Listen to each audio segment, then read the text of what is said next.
All right, guys, in Muscle Analytics today, we're going to be looking at the psoas, how it relates to back pain, its function, and how to take care of it.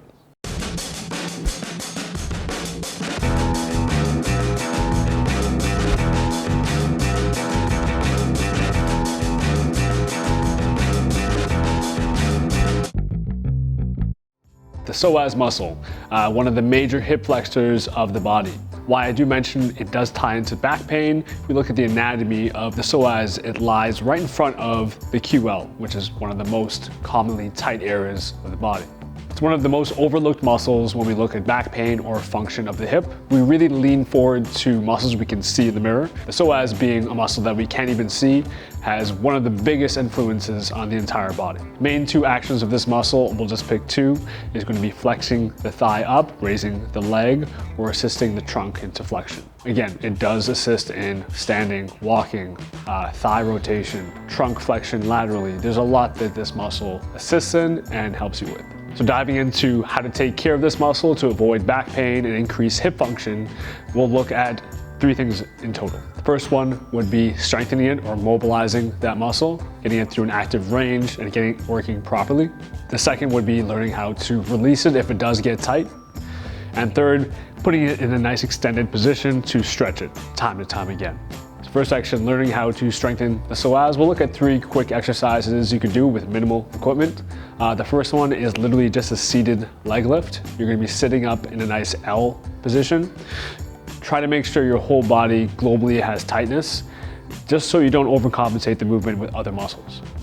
Staying nice and upright with both legs extended in front of you, you're trying to straighten one leg and raise it up as high as you can, holding it and putting it back down. Doing this 12 to 15 reps for a number of sets will help you strengthen your psoas. Second one, something as simple as a hanging leg raise or even a knee tuck if you're not able to do such, is going to help that psoas get stronger. Again, more volume, the better. And third is going to be a banded dead bug with the band around your feet. Really ties in your core as well as your psoas. All right, so releasing the psoas. While some studies might say foam rolling and myofascial release is mostly neurological, if it works for you, keep it up. Just don't spend too much time on it. 1 to 2 times a week is usually more than enough. My favorite way to release the psoas is actually with a med ball or a ball around the same size. Often we do forget that there's a lot of muscles in our gut, so to speak, underneath or behind our gut that we don't really release, including our diaphragm. So this med ball allows us to get in there and get in deep. Get on top of it with the ball on one side of the stomach.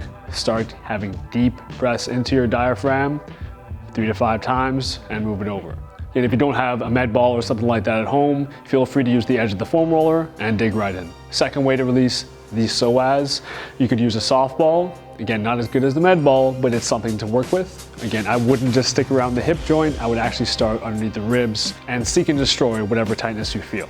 Third, kettlebell handle while you're lying down on your back will release a substantial part of the psoas too. Just not my favorite way to do it.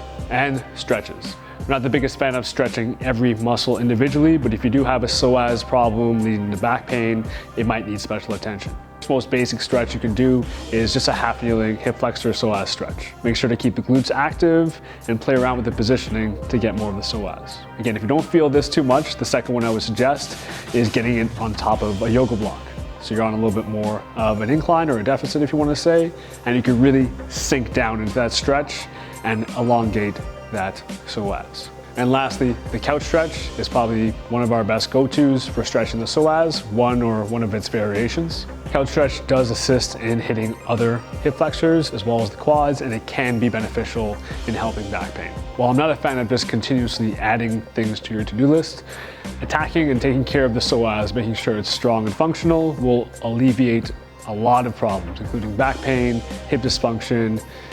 The list goes on. It connects the upper body to the lower body, so you guys can kind of figure out the importance, right? If you guys have any questions, don't be afraid to hit me up, and I'll see you on the next one.